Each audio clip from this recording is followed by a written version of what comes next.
Welcome, everyone, to the Leadership in Quarters podcast, the interview series where leaders come to share their perspectives on different leadership topics. I'm Josh Selden, and today's guest is Dr. Norma Hollis. Dr. Norma Hollis is an internationally recognized authority on authenticity and the founder of Authentic Energy Leadership Process. Known as the godmother of authenticity, she guides leaders and organizations to align identity, talent, and performance to create more engaged and productive workplaces. With decades of experience in personal and organizational development, Dr. Hollis combines research, practical insight, and engaging storytelling to help audiences understand how authenticity fuels leadership, collaboration, and business success. She views authenticity as a life and business strategy, not just a feel-good objective. So welcome. Thank you, Josh. It's great to be here with you. It's great to have you, and I'm super excited for today's topic. If nobody could guess, it's about authentic leadership and authenticity. So I'm extremely excited. I know. Surprise. Surprise. Yeah.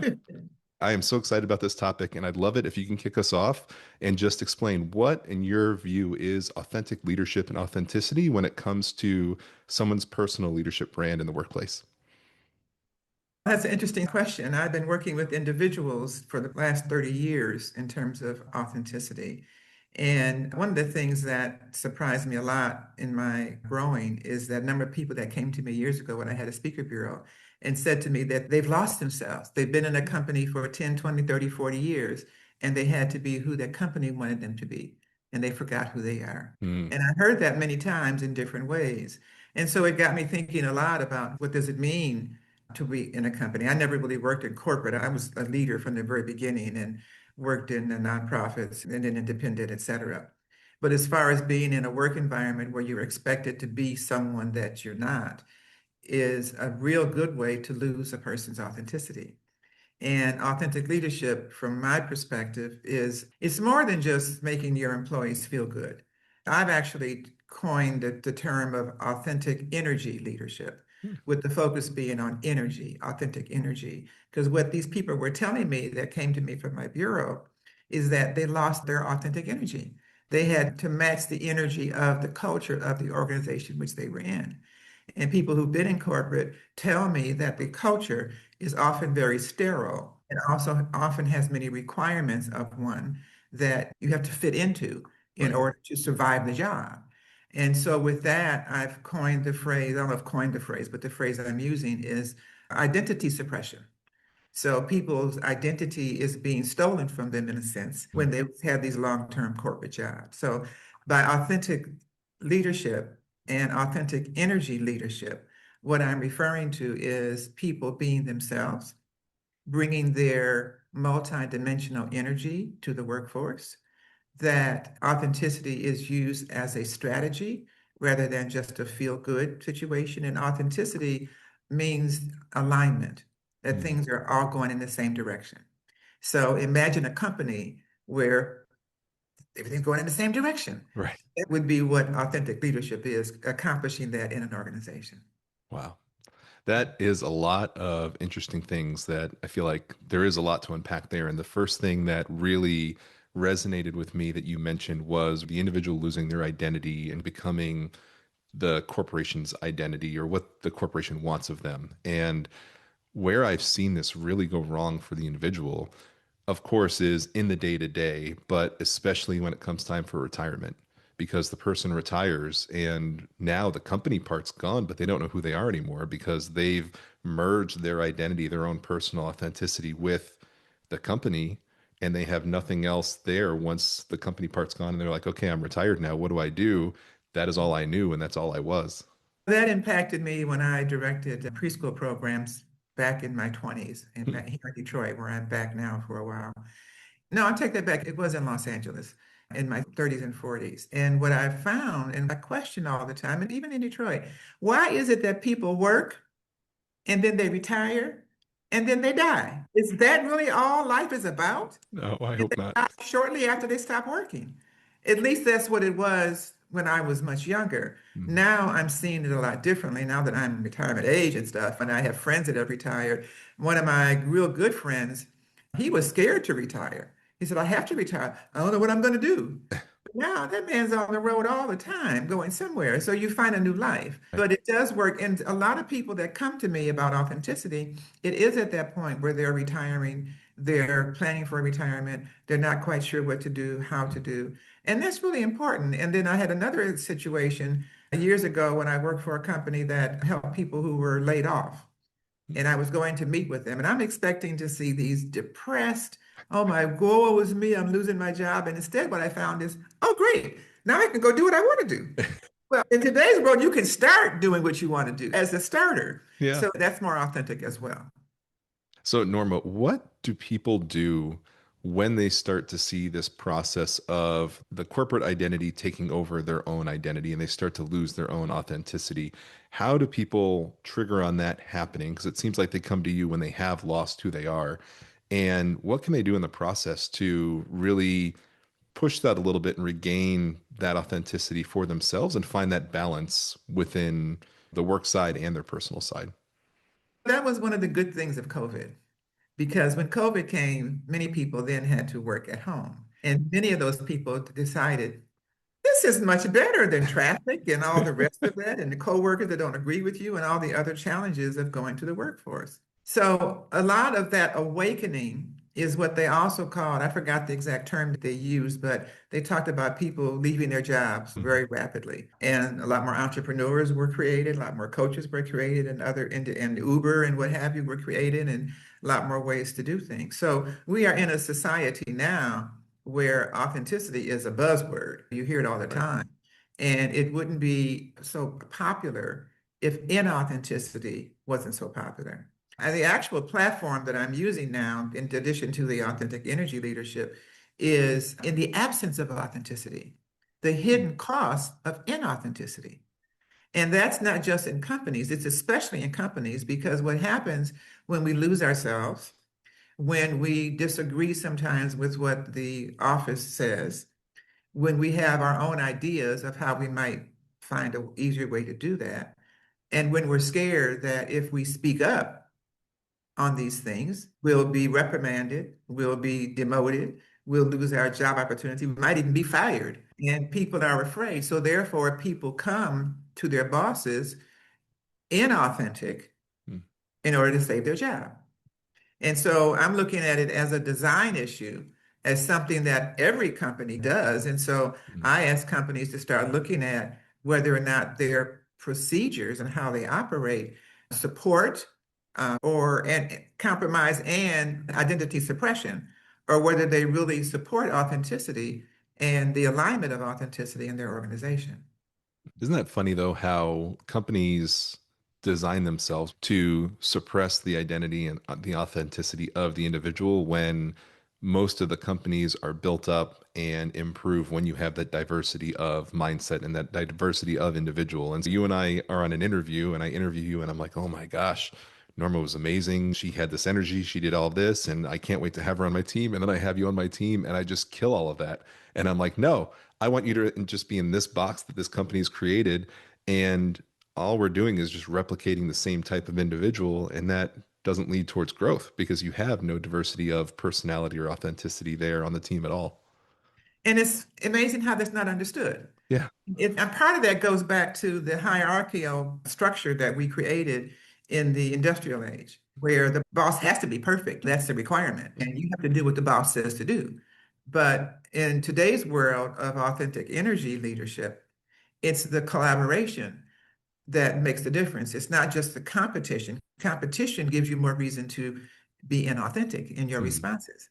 And imagine a company whose employees have a habit of being inauthentic, and you're planning by that. And so when you're wondering why it's not, when the employees told me this, they inched it a little bit differently to preserve their job, preserve their dignity, because they, whatever. But that's all tied together. So when I talk about authenticity being a business strategy and the alignment that makes a big difference. I'll give you an example. I did a presentation last month to 500 engineers Wow. in California. They were department heads.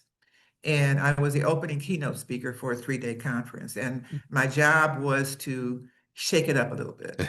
So one of the things I like to do with teams is play games. So I have a game called the Gifts game. Mm. And in this Gifts game, I give people 9 energies, the gifts that you're born with or not, and ask them to self-select their highest gift. You score yourself 0 to 10, whichever one you scored the 10 in, that's where your highest gift is. Pick one of those and find your group. There's 9 different groups and move around and find your group. So they got their 9 groups, and I had them ask a question. If you could bring your gifts to work, what would you be doing differently? And these Mm, are team leaders of engineering teams that are doing major work in cities in California. So at the end, one of the guy's comments was how surprised he was that everyone in the room wasn't in the mathematical logical group because wow. engineers are mathematical logical. So obviously that's one of their gifts. But he was amazed to see some of the engineers are musicians, some are artists, some are existential, whatever that means, they said. Some are intrapersonal. There were 9 different gifts. And so the training and the lesson there was that we're all multidimensional.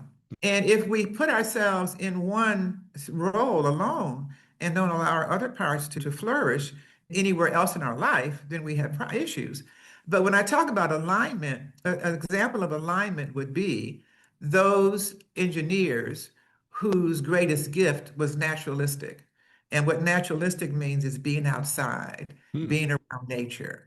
And if their role was more the inspectors that go outside Yeah. and check the bridges and do all those kind of things, that's alignment. So it's aligned with what the gifts they came with. They trained in engineering, but they have this gift, this natural gift they were born with. And so imagine an organization that does that type of alignment. So everyone that's there is working, or most of them that are there, then are working in a position that's aligned with their gifts and talents, not trying to be something that they're not. I always recommend to people, businesses will often tell you you need to be perfect. Hmm. If you can't do this, fix it. Find a way to do it. But I always say, find someone on your team who can do it. Why should you be inauthentic and try to do what you don't do well? That is the benefit of having a good leader in my mind, because to your point earlier, leaders always feel like they need to be the perfect one and put themselves on this pedestal. And you don't have to do that. You need to surround yourself with the diversity of knowledge and passion and all of these things and gifts that allow the other people around you to flourish and do what we need. So then as a team, we accomplish amazing things, not you as an individual leader accomplish amazing things. And so I love the sound of that game. That seems like it really evokes some honesty within the individuals. And I'm interested in your opinion. How do people generally react to that when they find where their passion is or where their gift is doesn't really have that alignment?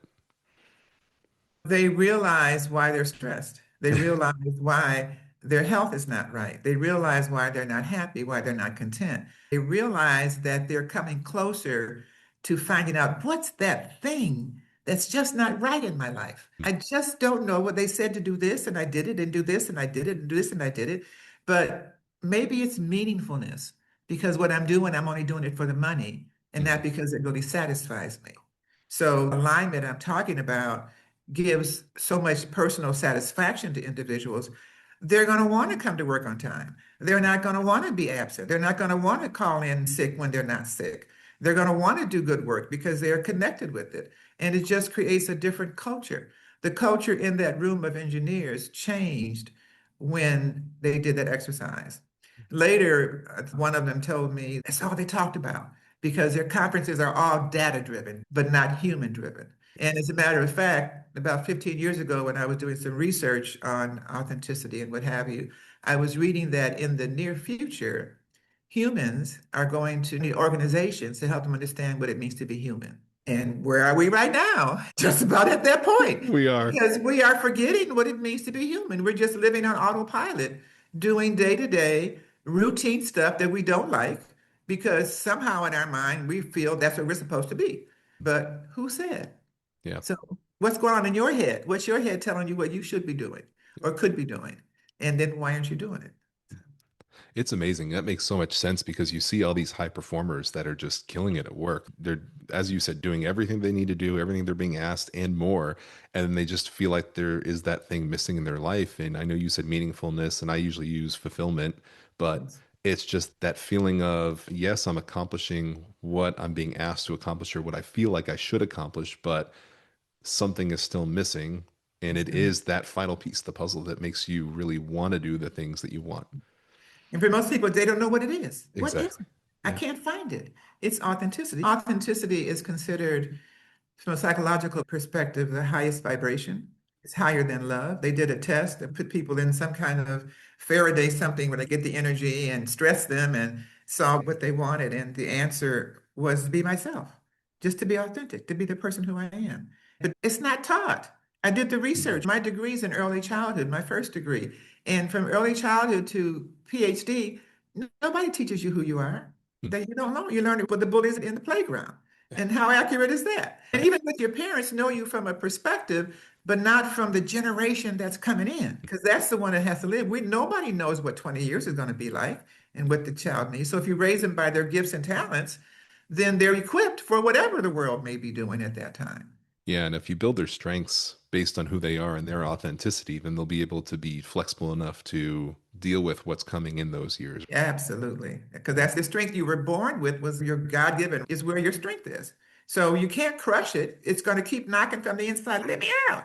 And you're going to be unhappy until you let it out. Yeah. So the sooner you find that, and imagine young children, if they get that early and raised that way, they have a much more satisfied life.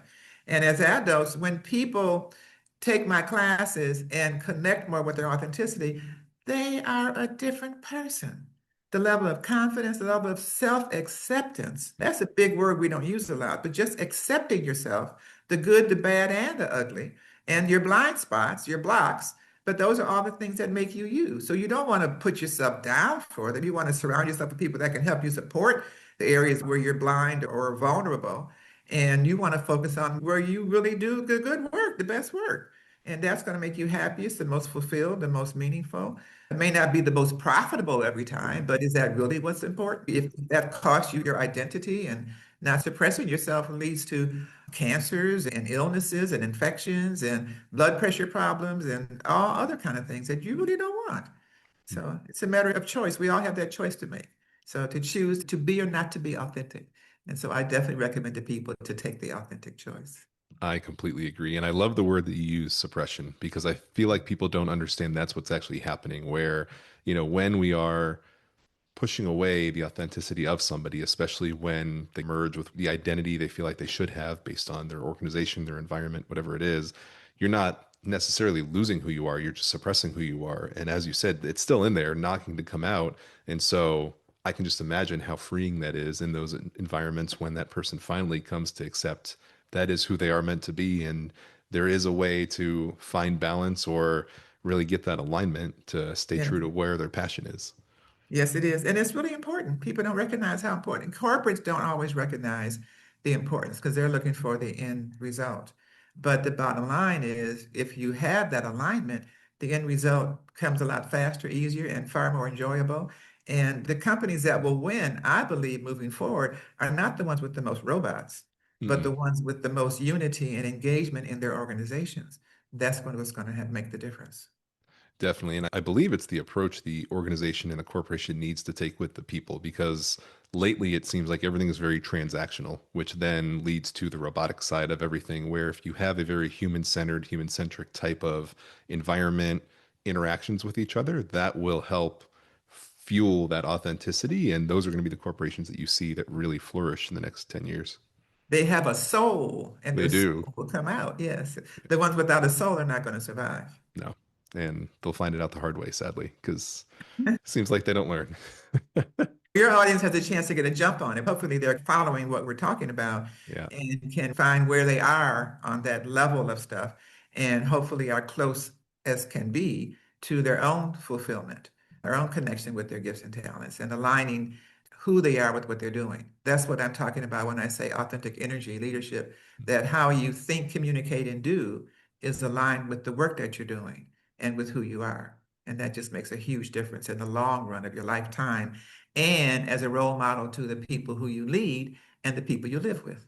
I think that's a great segue into the next thing I wanted to ask about is the people that you lead. And so far, we've talked a lot about authenticity with regards to the individual, making sure the individual is authentic. When you have a leader or a person who's inauthentic and they haven't aligned their authenticity with what they're doing, We know now what the impact on the individual is, but what is the impact on the organization and their team when a team has a leader and they know for a fact their leader is not being their authentic selves? And there is definitely this difference between the person that maybe they knew before they got in a leadership role and who they are now. How does that really impact the team that they lead? It's going to impact them greatly because everything in an organization falls down from the leader, from the CEO to the division heads, the department heads, the managers, all of that. So you have to be a role model. So the work that I do with companies will not work if the people at the top, or near the top at least, don't buy into it. I can't train one leader who's way down on the pole and expect that to impact the entire organization. It could, but it'll be a different time frame and a different process. So companies that stay together, that grow, have a reason to be together. If the leader is not leading in a way that gives his team members a reason to want to be there with him, they're not going to. They talk about the increase of absenteeism and all the other problems that goes on with employees, the cost of hiring somebody, all those costs continue to go up. My team member and I did a study, had a conversation a couple of days ago, and he was citing to me some research on the cost of hiring and the cost of losing someone. Bottom line, and I'm sorry I don't know the exact numbers, Yeah.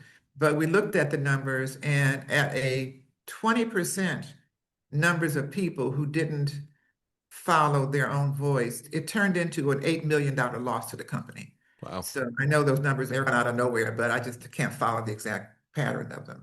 But it's true. There's enough research out there about what it costs to re-employ somebody, and companies know that themselves. And also the problems with people leaving and the loyalty and the high absenteeism and all the problems that have been plaguing people for a long time. And part of that has to do with that hierarchical holding on to that no matter what, Yeah. and not allowing the diversity of humanity. And it's not just ethnic diversity, it's human diversity. Because as I did with those engineers, we all are multi-gifted. Nobody just has one gift. We Yeah. have multiple gifts at different degrees. And the degree to which we use them has a great deal to do with how satisfied we are with our lives. And when you're not satisfied with your life, that's when you don't go to work. That's when you get sick. It's logical to me. Hmm. And so I'm trying to make it logical with companies. It's a shift in the whole design of how things have been going for a long time. And it's got to the point that so much stuff is on autopilot, people don't even think about it and compare it. And when they talk about engagement, they talk about feeling good and following directions and I don't know, but they're not looking at the bigger picture and the alignment. And so that's what I'm trying to open up eyes to is how, it may take some time to make that kind of readjustment, but imagine what that does for a company and especially for startups that are just getting started. Why not start from the standpoint of the gifts and talents of the people you're working with? Why not even use that as part of your hiring? Because people, they hire pretty much by skill and not necessarily by personality or by values. Because what happens also is we find ourselves in a company and all of a sudden realize, oh, those are not my values. No Right. wonder I'm not happy here. But you got a good salary, so how am I going to change? So if we do those things in the beginning, it just makes a difference all the way around in terms of who you're hiring, how they all come together, because a lot of it has to do with how does the team gel together. So if you hire by that, and also with the energy, I have another study that I do that looks at who are your thinkers, who are your communicators, who are your doers. So if you have a team of all communicators, who's doing the work? Or of all doers, who's strategizing it? So all that kind of balance. Now, maybe engineers don't need a lot of doers because they need to be in the thinking, but all that goes into consideration if you really want an aligned, authentic strategy to really make a change in the culture of your organization where everyone is valued and everyone's opinion is not suppressed, but is freely expressed. And you may not agree with it, but at least the person has a chance to express, and you may build on it. Right. And that's how you really build a strong company that is going to probably stay around for a long time because it's really all about energy. We're just really understanding that as a society, but it's about energy and matching the energy. If you have too much negative energy and you got the positive and too much of whatever, there's so many different combinations of it. But starting out, looking at those combinations, integrating them, aligning them, big difference, big difference. And it's going to be a very big mindset shift for a lot of these companies to go from, I'd say companies and individuals to go from what I like to call the technical or metric based thought process, where you look at the salaries and you look at the safety of the company and you look at the metrics that I can now deliver for you, as opposed to the maybe non-visible things, the more human-centric things like, does the team gel well together? Does everybody get along? Is the energy aligned? I'm a firm believer, I tell people all the time, I can have a less skilled team of people that are happy to come to work and have a good culture, and they will outperform a more skilled team that aren't really happy to be there 10 out of 10 times because of those non-seen things that you can't really Right. just write down on a piece of paper. But it is such a mindset shift that everybody has to make in order to really understand and accept that. And it's about understanding relationships. Yep. So if you're going to be only data driven and not remember that we're still all humans, we get angry, we get pissed off, we get happy, we get frustrated, we do all those things. And if we understand each other and accept each other and respect each other, then we remember that we all go through stuff like that. It may be you today, but it may be me tomorrow. And we build a relationship, a family grouping that we're all collaborating, we're supporting each other, and we trust each other. So that big issue of trust is lost a lot when you can't speak up. And when you're afraid that if I speak up, I might lose my job or I might lose that promotion I've been trying to get to. So I just better not say anything. Even though if I speak up, it can make a big difference in the company. But I'm scared because it's not safe. And I need my job. I got babies to feed, whatever. It becomes very practical. So if we just get past that suppression and allow the expression, man, the changes that could make in so many ways, so many Yeah. levels. Yeah. And not having that definitely stifles the growth that these companies want to see. And as you said, it all starts at the top. It doesn't make sense to start with this one person that doesn't have a lot of influence right now. Start at the top because the leader will create the safe environment. And also, I don't know when things like authenticity, vulnerability have been seen as negatives and weaknesses from a leadership side. But when the team sees their leader be authentic, be vulnerable, let everybody know, hey, I do have some bad energy today. Today's a really bad day. I'm not in a great mind space. It not only allows the team to understand where you are, because then they may misinterpret what you say or how you say things, but it shows them that it's okay. Everybody does have a bad day. This isn't this perfect person in front of me that I now have to act like I'm perfect. I can be human and have a bad day, and it's okay. And you are human and you have bad Yes, days. So, exactly. and we need to accept that and support you in that case and not just downgrade you. Sometimes bad days come at the wrong time, but a well-oiled group has people to support those challenges when they come up. But it's about building that relationship. So that's where an authentic energy leaders really make the difference because they're reading the energy, they're supporting the energy, they're not suppressing the communication is what fuels the energy Mm. and the free communication to be able to communicate freely and to express your authenticity is what really stabilizes it. Yep, definitely. As we wrap up, do you have any final thoughts that you want to share with the audience before we go? I'd love to hear from anyone that's interested in getting more alignment and authenticity within themselves or their organization. You can just reach out to me at norma@normahollis.com. Just send me an email and we'll either have a call or I'll point you to a right direction. I have assessments, I have team members. I've got a lot going on. I've been studying authenticity for over 40 years and I have a lot of programs I've written, some are trademarked, but I get so much joy of watching people step into their authentic selves and really come out of autopilot and really realize how powerful they are. Because we all have a great deal of power, but we have suppressed it trying to fulfill what society says we should be doing. Instead, it's about fulfilling what is within you and what you're guided to do. So that's what I encourage people to do, to step into your authenticity. Take time and listen to yourself. The thing we don't do a lot of is reflect and assess. Mhm. We just keep on going. We just keep on going. That's right. But take a minute every Push now through. and then. Yeah, just push through, and then push through tomorrow, Yep. and then push through the next day. But stop for a minute, maybe once a month. At the end of every month, just stop and assess. What did the month look like? How did I grow? Where did I make mistakes? What can I do differently? How can I learn from my mistakes? They say wisdom only comes if you made a lot of mistakes. Mhm. So don't be afraid to make them and just step into your authenticity. Find it, live it, and share it. Great. I love that. I will make sure for everybody, we have all of your information in the information for the podcast and the postings and the YouTube episodes so everybody can contact you if they'd like. And just to remind everybody, this was Dr. Norma Hollis. And as you can see, probably plainly see now from this episode, why she's known as the godmother of authenticity. And again, I will have all of her information for you all over the podcast, just in case you want to get a hold of her. And I highly encourage that you do with everything that you heard today.